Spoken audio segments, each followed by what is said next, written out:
Hello दोस्तों, मैं अमित भाटी आपके अपने यूट्यूब चैनल टारगेट ओनली रोजगार पर स्वागत करता हूं। मैं आज लेकर आया हूं आपके लिए विमुद्रीकरण के कुछ महत्वपूर्ण प्रश्न जो सभी प्रतियोगी परीक्षाओं की दृष्टि से अति महत्वपूर्ण हैं। चलते हैं बिना देरी किए आज की क्लास के पहले प्रश्न पर। 2000 रुपए के नए नोट के पीछे किसकी आकृति छपी हुई है? तो दोस्तों आपका सही उत्तर है ऑप्शन सी, मंगलयान की। आपका अगला प्रश्न, भारतीय करेंसी नोट पर कितनी भाषाएं होती हैं? तो दोस्तों आपका सही उत्तर है ऑप्शन डी, 17 भाषाएं होती हैं। और दोस्तों मैं आपको बता देता हूं कि भारतीय संविधान में कितनी भाषाएं हैं।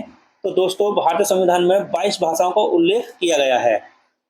आपका अगला प्रश्न, भारतीय मुद्रा के लिए प्रतीक चिन्ह रुपए का कब चुना गया? तो दोस्तों आपका सही उत्तर है ऑप्शन बी, सन 2010 में इसको स्वीकार किया गया था। आपका अगला प्रश्न,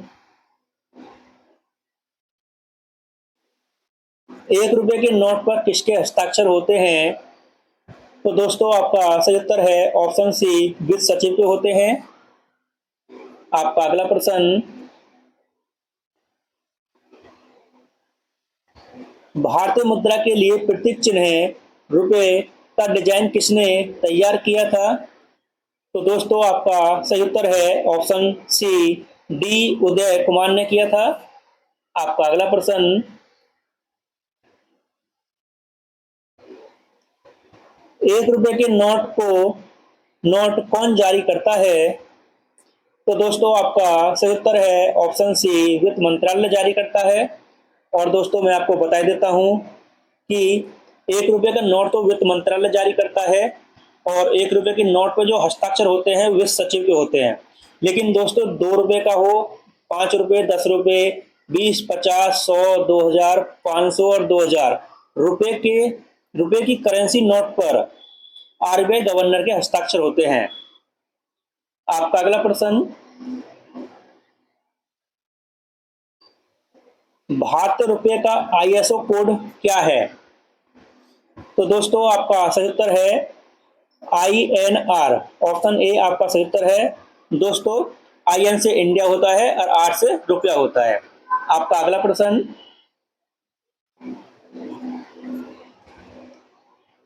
भारत में कागजी नोट मुद्रा जारी करने का पूर्ण अधिकार किसके पास है? तो दोस्तों आपका सही उत्तर है option B, reserve bank of India का। आपका अगला प्रश्न, भारत में मुद्रा आपूर्ति किसके द्वारा नियंत्रित की जाती है? तो दोस्तों आपका सही उत्तर है option D, reserve bank of India या भारतीय रिजर्व बैंक द्वारा नियंत्रित किया जाता है। आपका अगला प्रश्न, 500 रुपए के नए नोट के पीछे किसकी आकृति बनी हुई है? तो दोस्तों आपका सही उत्तर है ऑप्शन ए, लाल किला।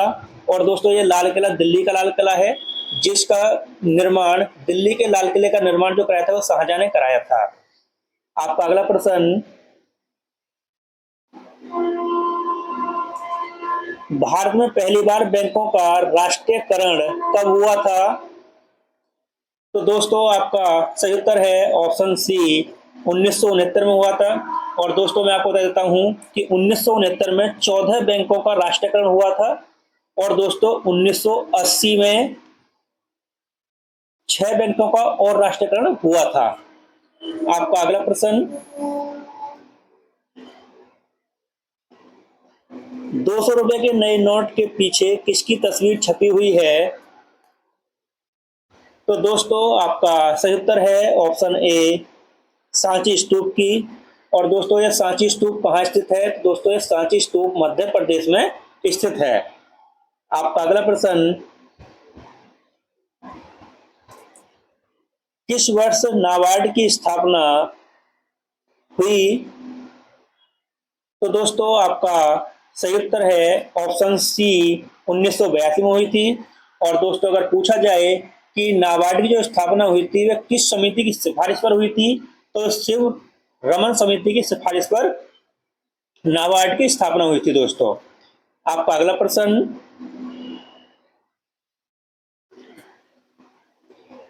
100 रुपए के नए नोट के पीछे किसकी आकृति छपी हुई है? तो दोस्तों आपका सही उत्तर है ऑप्शन सी, रानी की वाव का। और दोस्तों अगर पूछा जाए कि रानी की वाव कहाँ स्थित है, तो दोस्तों रानी की वाव गुजरात में स्थित है। आपका अगला प्रश्न,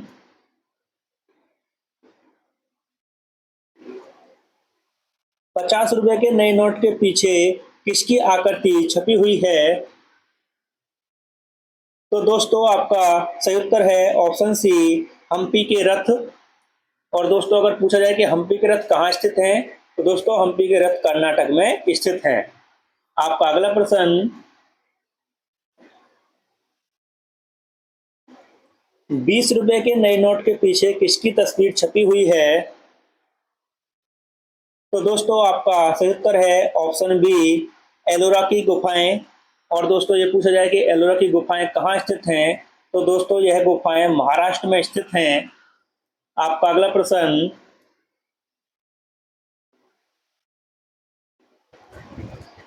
10 रुपए के नए नोट के पीछे किसकी तस्वीर छपी हुई है? तो दोस्तों आपका सही उत्तर है ऑप्शन बी, कोणार्क सूर्य मंदिर। और दोस्तों अगर पूछा जाए कि कोणार्क सूर्य मंदिर कहाँ पर स्थित है, तो दोस्तों कोणार्क सूर्य मंदिर ओडिशा में स्थित है। आपका अगला प्रश्न, निम्न में से कौन सा बैंक भारत का केंद्रीय बैंक है?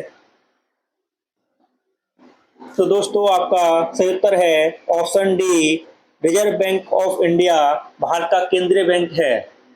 आपका अगला प्रश्न, बुल एंड बियर शब्दावली का संबंध किससे है? तो दोस्तों आपका सही उत्तर है ऑप्शन सी, शेयर बाजार से है। आपका अगला प्रश्न, आजाद भारत में अब तक कुल कितनी बार नोटबंदी हुई है?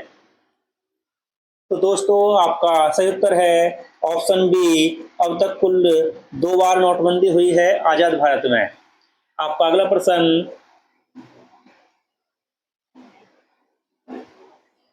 भारत में अब तक कुल कितनी बार नोटबंदी हुई है? तो दोस्तों आपका सही उत्तर है ऑप्शन सी, अब तक कुल 3 बार नोटबंदी हुई है दोस्तों भारत में। और दोस्तों मैं बता देता हूँ ये कब कब हुई है नोटबंदी भारत में अब तक। तो दोस्तों पहली बार जो नोटबंदी हुई थी 1946 में हुई थी, जिसमें 500, 1000 और 10,000 का नोट बंद किए गए थे दोस्तों। और दूसरी बार 1978 में नोटबंदी हुई थी दोस्तों, इसमें 1000, 5000 और 10,000 के नोट बंद किए गए थे।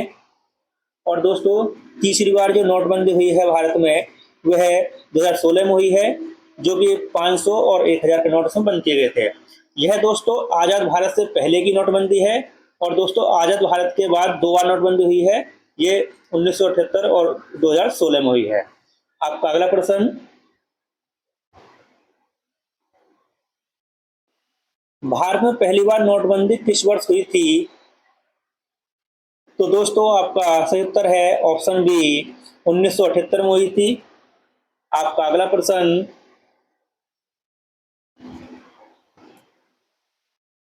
पहली बार हुई नोटबंदी के समय किस दल की केंद्र में सरकार थी? तो दोस्तों आपका सही उत्तर है option D, Bharatiya Janata party. दोस्तों ये 1978 की बात कर रहा है, तो भारत में उस समय किसकी पार्टी थी? तो 1978 में भारतीय जनता पार्टी की सरकार थी केंद्र में। आपका अगला प्रश्न, भारत की आज़ादी से पहले नोटबंदी किस वर्ष हुई थी? तो दोस्तों आपका सही उत्तर है ऑप्शन डी, 1946 में हुई थी दोस्तों। आपका अगला प्रश्न, आजाद भारत में दूसरी बार नोटबंदी किस वर्ष हुई थी? तो दोस्तों आपका सही उत्तर है ऑप्शन डी, सन 2016 में हुई थी दोस्तों। आपका अगला प्रश्न,